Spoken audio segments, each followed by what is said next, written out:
terror begins again.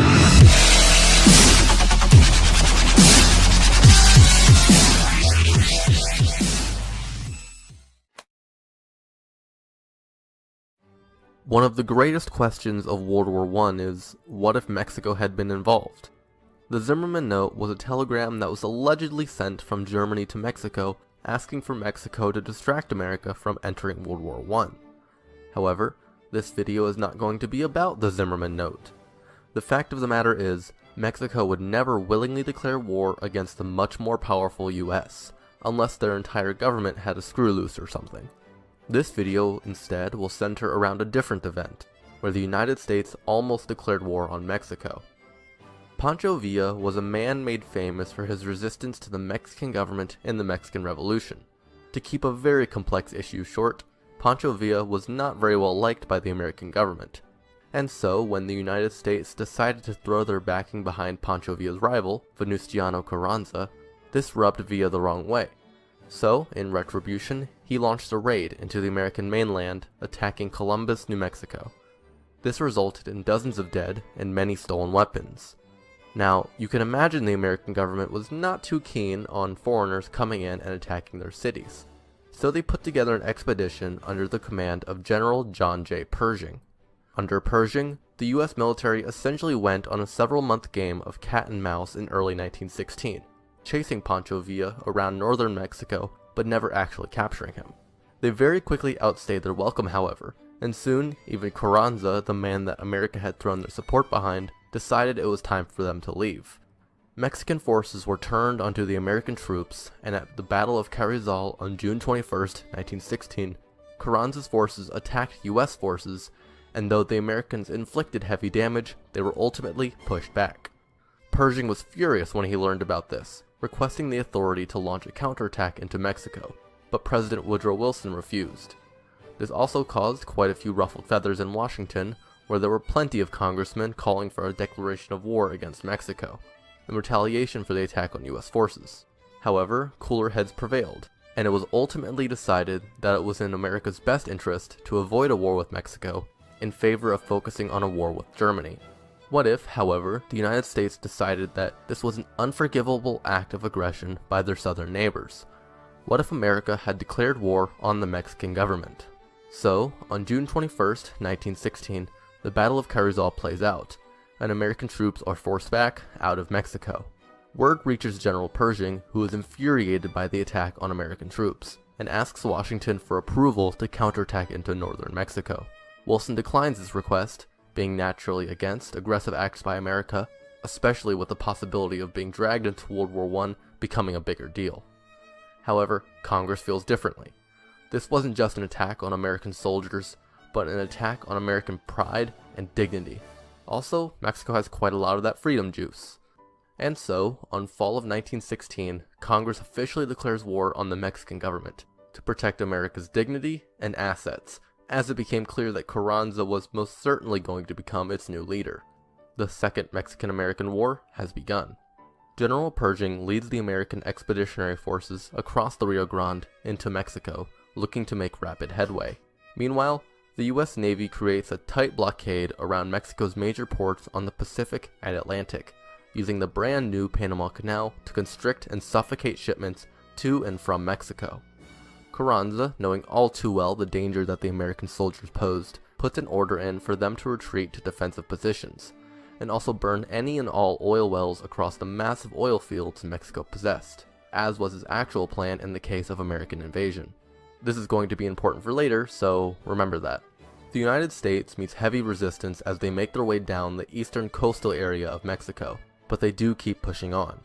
As was shown by the naval invasion and occupation of Veracruz in 1914, where American forces took the large port city with relative ease, the American troops outmanned, outgunned, and outclassed the Mexican army in almost every way, not to mention the years of revolution that had simply destroyed the country. Though the US troops did outmatch the Mexican troops, the invasion of an entire country is significantly different than of just one city, and so Pershing would face heavy resistance, not only from the government-led troops, but the thousands of insurgents that suddenly had a new enemy to fight. Now the people of Mexico didn't care so much about their tight-fisted rule at home, but the swarm of occupiers that were moving from the north. America finally makes it down to Mexico City, but not without their progress being slowed by significant resistance and heavy losses. Carranza flees the country, putting himself in exile as the Americans roll into the capital of Mexico, effectively ending the Second Mexican-American War. This war, though hard fought, would ultimately have been relatively fast in the grand scheme of wars and full invasions. It also would not have been nearly as bad for the United States as it would have been for the Mexicans, who would now feel like there was nothing they could ever do to prevent themselves from being overrun by their northern neighbors. Keep in mind that it had been only 70 years prior that America had beaten Mexico in the First Mexican-American War, not to mention the successful invasion and occupation of Veracruz of 1914 I talked about not too long ago. What does this mean for North America? How are Mexican-American relations? Well, it's safe to say things aren't going to be exactly all peachy between the two of them for quite a while. Carranza was backed by the US in the Mexican Revolution, but now he's fled the country, probably in some other Latin American country, avoiding violent retribution by either the American troops or his own people. America, under Wilson, wouldn't rightly place someone on the presidency with force, but if they left it up to a vote, what if they voted for someone that wasn't in American interests, like Pancho Villa? What does this mean? Military occupation, at least temporarily. The US would stay in Mexico until order could be restored to a significant enough degree so that they could leave, without the country blowing up again for at least 10 more years. Diplomatic relations aren't the only important factor here though. Mexico's infrastructure would be absolutely destroyed, from almost a decade's worth of revolution and then invasion, as well as a brutal blockade. The Mexican economy would be in the toilet, to put it lightly. Whether or not the US stayed around after their military occupation ended to help rebuild the country makes a huge difference, because it could not only spell the difference between cordial or hostile relations, but the difference between having an economically battered southern neighbor or an absolutely demolished southern neighbor. North America is not the only area that would be affected by this, however. Keep in mind that there's a little thing going on in Europe, World War I. Your first thought is probably, well, if America's busy invading Mexico, they can't exactly fight against the Germans, now can they? And you'd be right. American troops could be delayed from any possible entry, if it would even happen, by at least 2 years, if not more. Later American entry isn't the only significant problem though. Remember those oil wells Carranza ordered to have destroyed and burned? Well, this is where we talk about that. It is estimated that upwards of 75% of all of Britain's oil used in their navy came from Mexico, the same navy that staved off any meaningful damage that could be done by the German U-boats. With 3/4 of their oil supply gone, the British would be scrambling to find someone else they could trade with to get oil. Let's look at this table real quick. As you can see, America is pretty significantly on top, but two major factors are at play here. First, America was just at war, so they'll need much of their oil to fight and occupy Mexico. Second, the Americans were the ones that caused the British oil supply to be lost in the first place, and so Britain would likely say some nasty things to America, the Americans wouldn't take that too kindly, and they would find it hard to work together for a bit of time, until everyone's all cooled off. Russia is also pretty high on this chart, but it's currently exploding and trying to kill itself, so they're a no-go.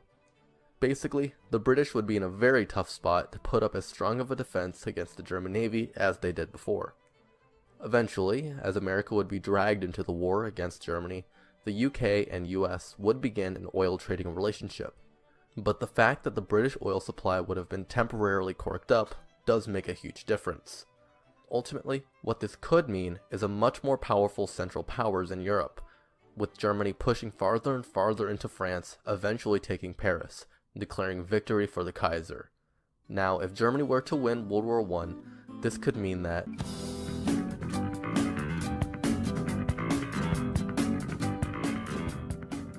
What do you think would have happened had Mexico and America duked it out in the early 1900s? Leave a comment down below saying what you think, and what you want to see in future videos. Pretty soon, I'll be doing a sequel to this video, talking about if Germany had won World War I.